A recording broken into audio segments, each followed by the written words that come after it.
All right, it's Fred Bugsy Buggs. Welcome to Captains and Majors. We have a very special man with us today, Coach Gerard Wilcher, 92. Gerard Wilcher begins his first year as head coach of the Maroon Tigers football team. He graduated from Morehouse in 1992. That's where 92 comes from. And started his coaching career at Morehouse. Former Rice University defensive backs coach began his coaching career at Morehouse over 30 years ago and now brings a bunch of experience to his home team. Now, Coach Wilcher has worked with the Denver Broncos and had a loss last night. Chicago Bears, Arizona Cardinals, Philadelphia Eagles, and also he's coached Delaware State University, Seton Hill University, Cornell University, University of Massachusetts, Amherst campus.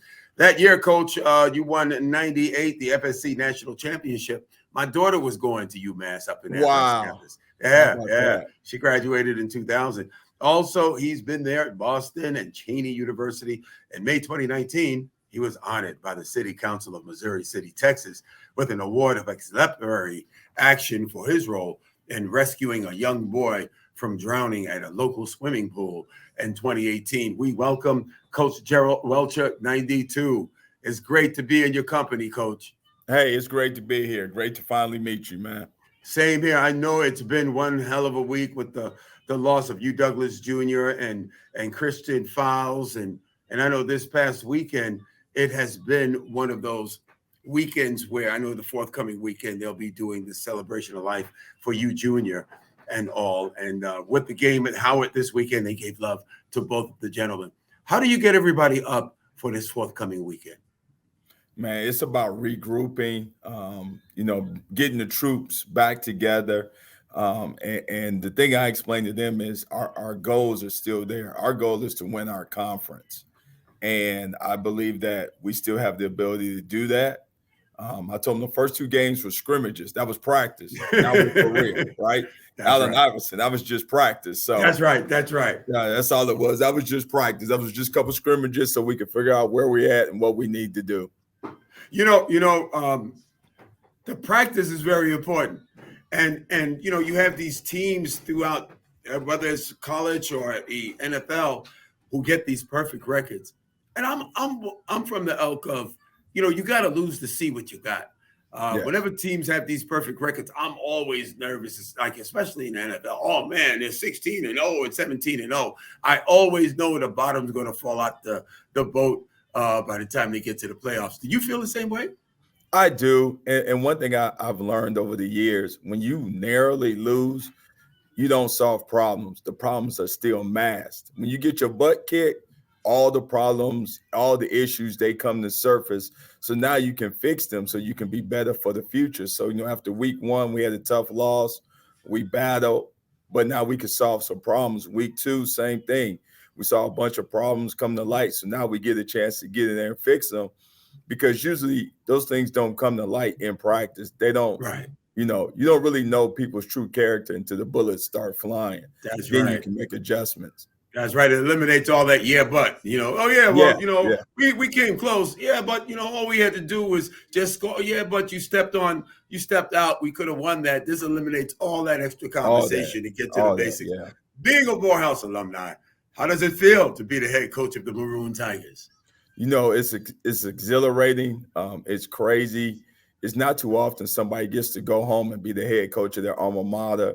And all my peers, we're in our 50s and stuff, so they got disposable income, so they want to come to every game. It's fantastic. At Howard, I think we had like 3 rows, Spellhouse 91. So technically 91 is my class, but I graduated in 92. So, being in Morehouse, we get sometimes double distinction. So yes. I always say I get 2 reunions. I get my real one, then I get my graduation. Yes. All right. So as a new coach, taking over that program, what are some of the changes that you've implemented to get the team on the right path? The biggest thing, we just start with everything we want to do in a first-class manner. And I put the pressure on myself, our administration, to make sure we're doing things in step with what I've done over the last 30 years, pretty much being a Division I coach most of that time. I learned one of my former players who I worked with at Rice had a great quote, and it's, "No one rises to low expectations." So my whole thing in kind of like we did at Rice. You got to raise the floor to raise the ceiling. So we're all about, getting better, but we got to bring the bottom to raise the top. Have you ever coached in the HBCU Classic? Tuskegee. When I was coaching here before, we would play Tuskegee. One year, I can't remember the name of the Classic. We played Fort Valley in Eastern Michigan.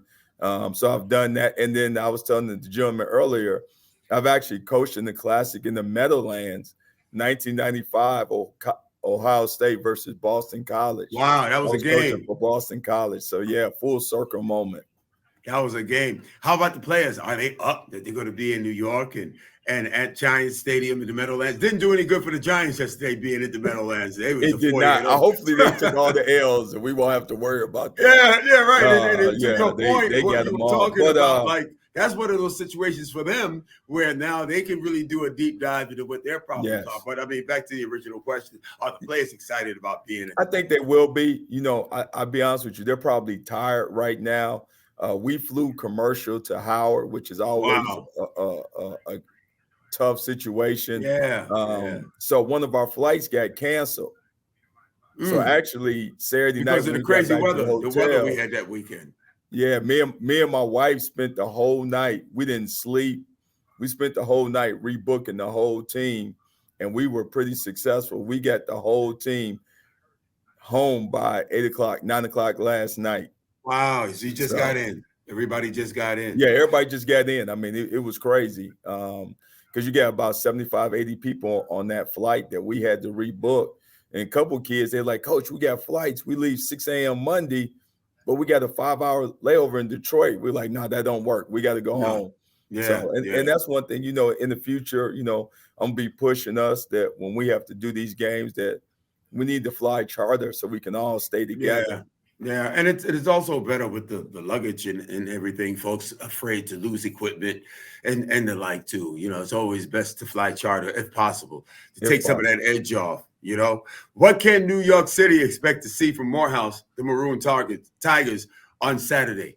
Well, you know what? We're gonna come out. We're gonna play our best, and like I say, our goal is to win the conference. One thing about being the HBCU, and this is just fact.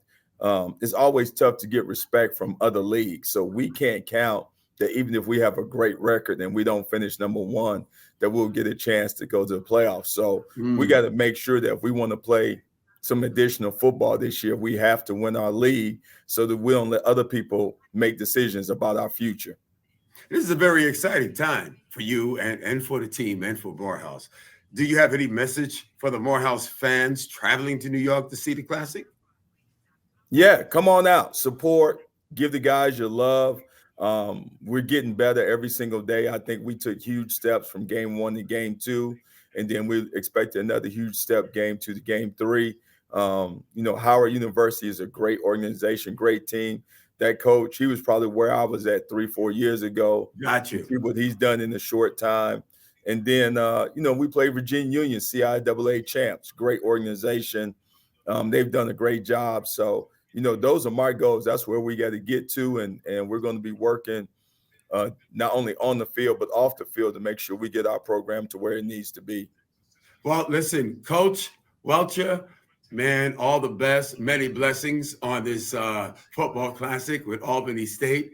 Looking forward to seeing the success that you're going to have. And thank you so much for talking to us here at Captains and Majors. Is there anything else people should know about the Maroon Tigers before we shut this down? Well, I tell you what, there are some great young men. So if you have internships, externships, career paths, we're going to be graduating about 20 seniors, and they're all A1 kids. So come get yourself a Morehouse, man.